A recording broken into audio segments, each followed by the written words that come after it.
Welcome. So this is an example of consultation for telemental health. So we're going to do a little bit of a consultation here and help out Patty and her organization in the ways that they need. And this could give you a good sense of what telehealth consulting is like. So Patty, just to get started, if you could tell me, your organization and exactly what it is that, would be best helpful for you. I'm a contracted counselor, and so we get to do whatever kind of we want. And so I'm ramping this up actually on my own. And then there's some other people who are connected to me that also are interested in doing the same. Okay, yeah. So it's a group practice, but you kind of work, you can make your own individual decisions. Right. But you work for the group. Okay, yeah. All right, excellent. And with the coronavirus, COVID-19, everyone's having to see clients remotely. Right. So what's that transition been like for you so far? Because it seems like you were ahead of the game because you've taken the training, right? You've taken our telemental health training. So what was that transition like for you? So I had already done electronic health records to begin with, and so I knew it was an option for me. And then, of course, this coronavirus thing pushed me over the top. And so then I quickly took your training. Oh, okay. Yeah. Because I knew I could make it work, but I didn't know what I was doing ethically. I didn't know what I didn't feel like, why would you have training specifically for telemental health? Because it doesn't seem to make sense. It's just doing the exact same thing I've been doing for years and years and years, only it's going to be on a video. Right. And I had taught WebEx classes for Liberty long time. So I've done a lot of this, but I thought I probably need to know what I don't know.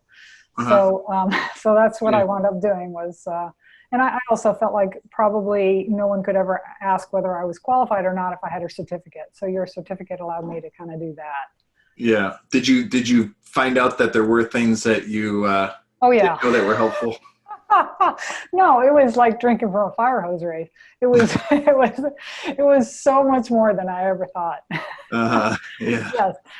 I got this picture in my head of a dog drinking from the fire hydrant. Not me. Yes. So great. Well, it sounds like it helped you to be, compliant when launching into this new area. And you're doing that now, right? You're seeing clients through video. I am. Yeah. Okay. Yeah. And I know for them, it's new too. Yeah. So having them, giving them some guidance and knowing how to prepare them. So it's a good experience, not something that's going to turn them off and turn them away with this kind of thing. So what can I help you most with right now? So by doing this training and your very intensive HIPAA compliance. It's pretty people's favorite part. Oh my goodness. That could have been like 10 hours all by itself because that was the hardest session. Yeah. So we're not there with texting. We're not there with emails. Okay. Not that, so the hard part for me is that since I'm a contracted employee, I don't control where my emails come in. Right. I have an email that's been given to me, which is Google. We don't have any, what are those BAA business? We don't have any of those. What are they called? Yeah, business associate agreement. HIPAA business associate agreement. Yeah. Yes. Or maybe they had one from Google, but maybe does it end in gmail.com, your email address, or does it end in your company name? It has my company name. Yeah, so they probably do. They very well may. Yeah, they probably do have a business associate agreement from Google. Okay. They probably have what's called a G Suite account, which comes with the business associate agreement. Good. So so if that's the case, then it's kind of up to them whether this is a good platform or not. In terms of communicating with clients through email? Right. Okay, yeah. So in terms of communicating with clients through email, I don't recommend it because the data might not be encrypted in transit between Google and whatever email provider the client's using. It also, when it gets to the client's destination, it may not be really private. Like if they're using a free email account, that data might be used for marketing. Someone else might get access to it. Who knows? So it's definitely not a preferred way. It's certainly preferred to use like a client portal where your clients would have a login into your company's website where they would be able to communicate securely with you, send messages back and forth securely. However, legally, can they? Under HIPAA, clients have the right to request their records to be sent by email, but they should be first informed of the risks of doing so, the safe alternative, and the fact that even though they understand the risk, they're still requesting to communicate with you in that manner. However, if you do email with clients, you want to reduce, you want to limit any sensitive information that's sent. Only provide what's absolutely necessary. So yeah, that would be the thing with email. Does that make sense? And you would want them to sign off, on a consent saying that they understand the risk, they understand there's a safe method, but they're wanting to communicate for whatever reason through email. Yeah, so that was what I was going to ask you is, do I need a consent form for that? Mm-hmm. Okay. Yeah, so it's a request for unsecure communication is the title of the form usually, because HIPAA gives that right to people. Because we want things to be secure, but we also want people to get their healthcare information. So if people only are used to using email, the email that they use every day, and it's too difficult for them to try to figure out some other way to do it, the government says, yeah, they ought to be able to request that you send their records by email. Okay. Yeah, so that's what that's about. But if you would like, we could spend a minute talking about like a safe alternative. Where would you like to go? So, what else would be helpful? Yeah, so what I'm thinking as you're telling me all this is what usually happens is that's what's up on our website is our addresses there. And that's where they contact us to start with. So there's many times where, all right off the bat, they like blather about their lives. That is not the way to go. Yeah, you should inform them. You should tell them, listen, I went to this training. I learned that this isn't, and it's not, it's understandable that sometimes organizations do this because they haven't been trained on this stuff. So they figure, hey, we use email in our everyday life, no problem. So they just put it on there because they don't realize the issue. And also every code of ethics for behavioral health says to only use secure means of communication. Right, and so they're not a client with us yet, right? So right, but yeah. Like we haven't even established that, where they're just asking for it. Yeah. But they're reaching, exactly. But they're reaching out to you guys as a healthcare provider, expecting that you protect healthcare information. Okay. And then also, like, even in some of the codes of ethics, because of this pushback that people give, some of them, like the American Counseling Association, they clearly say, yes, you should still protect even prospective clients' information. And under HIPAA law, it is PHI, because PHI is past, future, or present. So that word future, right? Healthcare services. So it is future, at least asking for future healthcare services. So that information should be protected. And then even if, even let's say this was the case that it's okay not to worry about prospective clients' information, the privacy of it, even if that was the case, since they emailed you before they're your client, they're going to revert back to that normal way of doing it when they email you after they're your client. Right. Not that it should really matter, because we should protect everyone's information as a healthcare provider. But so, like, what I would do is I would just tell them, listen, I went to this training, I learned these things, and we should really do it a different way. And there are different ways to do it. So like there's Hushmail is one that's commonly used, where you can put a form on your site through Hushmail, and which means your hosting provider of your website actually doesn't even have access to that data that's put on that form. And Hushmail provides the business associate agreement. That way a customer support rep or whoever it is that you have answering calls they can get those requests, and then they can do the right things with them through Hushmail, which is going to be secure. Another way is if you used, it sounds like you guys already have a G Suite account. So you can use a Google form, but the problem with the Google form is you can't respond to them other than by calling them. So if they filled out a Google form, it's not like you could respond like an email. You'd have to call them. Right. So a Hushmail account, as an example, is a really good way to resolve that. Or just have people call you rather than filling out a form. There are other ways too. There's several ways, but that might be the simplest, quickest way is for you guys to use a Hushmail email So address. if you help me understand, if I was to use, say, Hushmail, and it comes in, we get a form that's filled out, it comes to me, there's a way for us to communicate back and forth with them having an email account that's not Hushmail?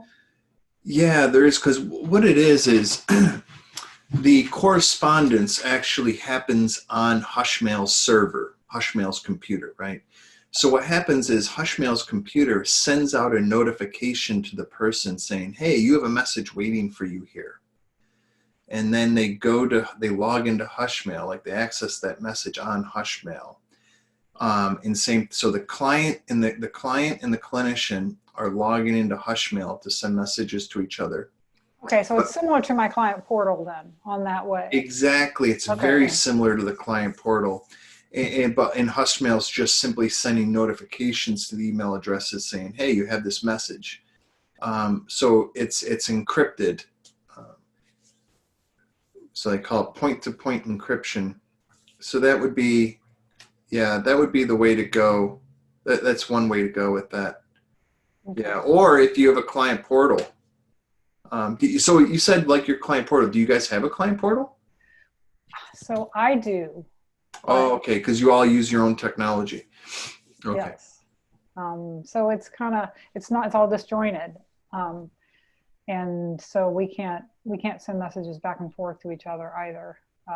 Okay. Now, but we work together. So yeah, so I'm just kind of, thinking in my head what would be the easiest. So the thing that I'm working with is trying to be HIPAA compliant myself. And if they're resistant at the office, how do I, what can I do that I can still be HIPAA compliant and work within them? So it sounded like to me, if you want to get, there's something that we need to probably address, but we don't have to, is if we want to get a little deeper and clearer about this in terms of HIPAA compliance, identifying who the covered entity is under HIPAA law. So, and that has to do with your contract that you have with this organization. Okay. Who's the covered entity? Is it this organization or is it you? And what do you mean by covered? Covered by it's like HIPAA. By HIPAA law. By HIPAA law. Okay. Yeah. So like whose clients are they? Are they your clients or are they this organization's clients? Mm-hmm. Who has the responsibility to manage the medical records? You or the organization? Who has to dispense, who has to disclose the medical records upon request to the clients? You or the organization? And your contract that you have with them should specify that in terms of who is the covered entity. So like, let's say you're the covered entity. If you ever left this organization, those are your records. You're the owner of those medical records. Now, if they're the covered entity and you ever left, they're the owners of the medical records, not you. You don't get access to them. Does that make sense? Right. So in terms of the legal liability, who's liable for not being HIPAA compliant? That again would depend upon who's the covered entity, the organization or you. Okay. So now let's say that the organization is the covered entity. You're a clinician that works under the organization, and so their clients, they ought to be deciding what services to use and dispensing those services to you in a way where they have full management and control over those services. They shouldn't allow the clinicians to use their own services.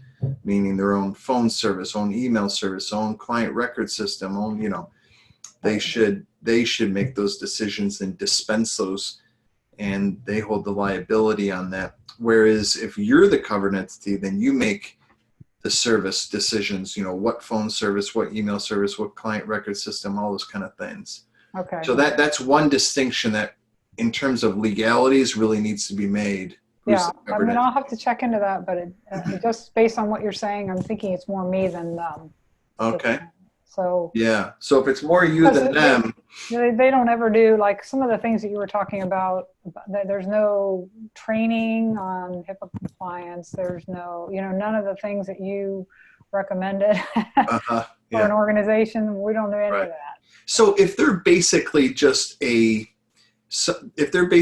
organization where they receive inquiries and they dispense those to you. I call that organization and say, hey, listen, I really want counseling. And then they say, yeah, we have Patty Broderick. And then they send me on to you as the provider, as the covered entity. Then if that's the situation, then you have the full responsibility and liability, for HIPAA compliance if you're a covered entity under HIPAA. Okay. And, if you do any billing of insurance or ever have? I have. I don't anymore. But yeah. Okay, yeah. So if you have done billing of insurance for yourself, for your own practice. Well, he has somebody doing it for the practice. Oh, so they are billing insurance for your services? Yes. Yeah. And if it's your clients, but they're doing the billing for you, handling that for you, then you are probably the covered entity. And you would want to make sure that you yourself, as your own entity, are being HIPAA compliant. Okay. And right. So in one way to do that, another thing that comes into play here, I know this is a lot. I don't want to overwhelm you, but this is what you want, right? You want. Yes, so let me make it clear. Your goal right now for this conversation is to understand how to become HIPAA compliant with what you're doing and your relationship with this organization, right? Yes. Yes. Okay. All right. So you're gonna decide upon your own process, your own technology in order to be HIPAA compliant. Now, in terms of your relationship with this organization that basically feeds you referrals and they also handle your administrative tasks, right? Yeah. Okay. So, and they do not follow your policies and procedures. They follow their own if they have any. Right. Okay. So what that means is, in terms of HIPAA law, they are not part of your workforce. They are a business associate of yours. Okay. Okay. If this is the situation, do you happen to have like a contract, an agreement with them? I do, yes. I don't. Okay. I'd have to find it. Okay. So is it sort of safe to assume, and if it's not true, you can come back to me, but to assume like, hey, listen, you are the covered entity. It's your clients, your responsibility. I think so. And you are simply contracting with this organization to handle some of the administrative tasks and to send you referrals.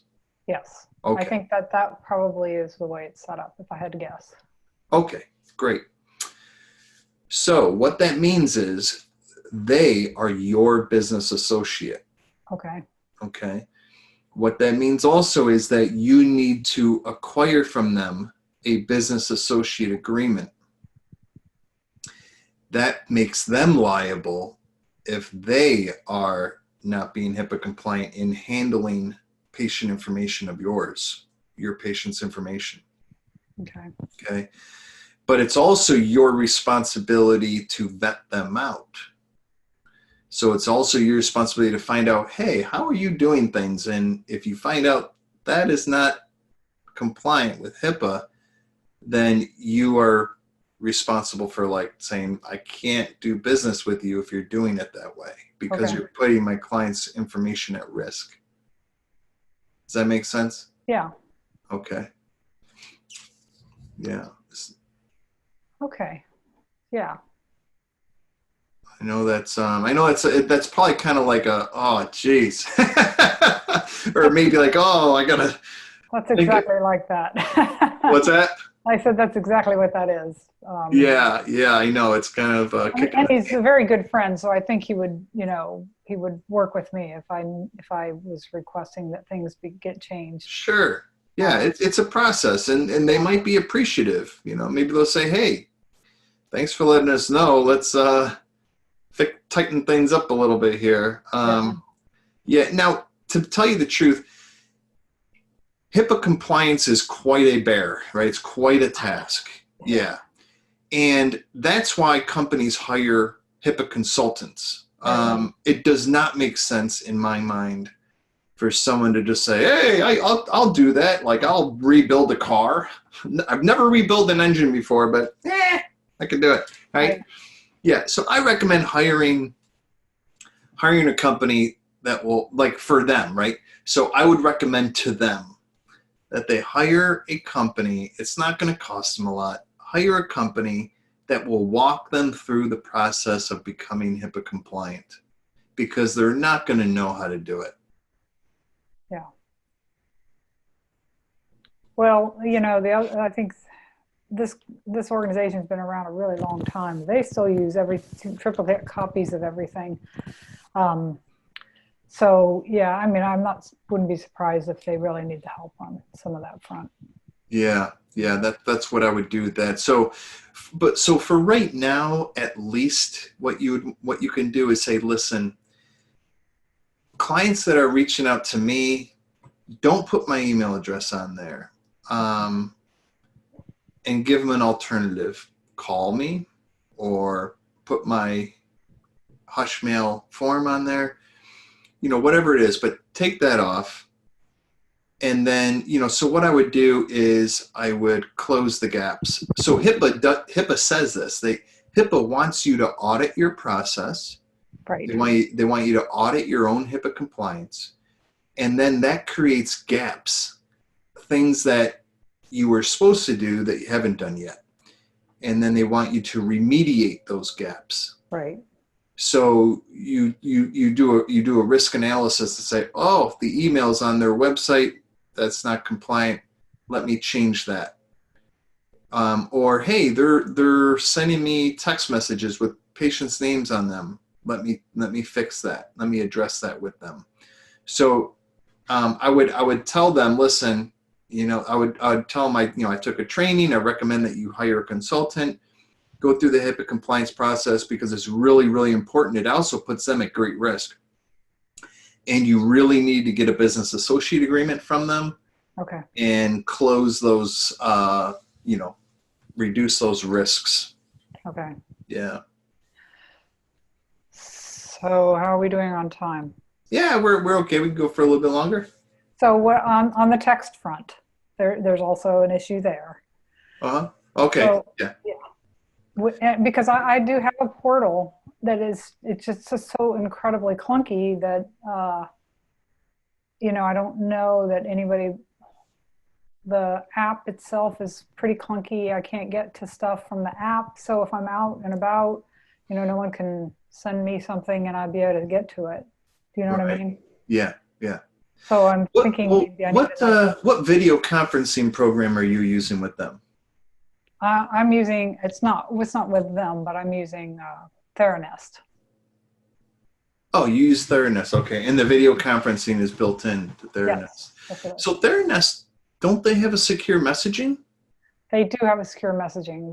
But that's what I was saying, is that the app is so clunky that I can't get to my messages on the app. So if I'm out and I get a secure message and I need to respond to it, unless I can get to my computer, I can't. Yeah. What about this? Rather than using the app, what about just logging into the website on your smartphone and just using the messaging through the mobile-friendly website?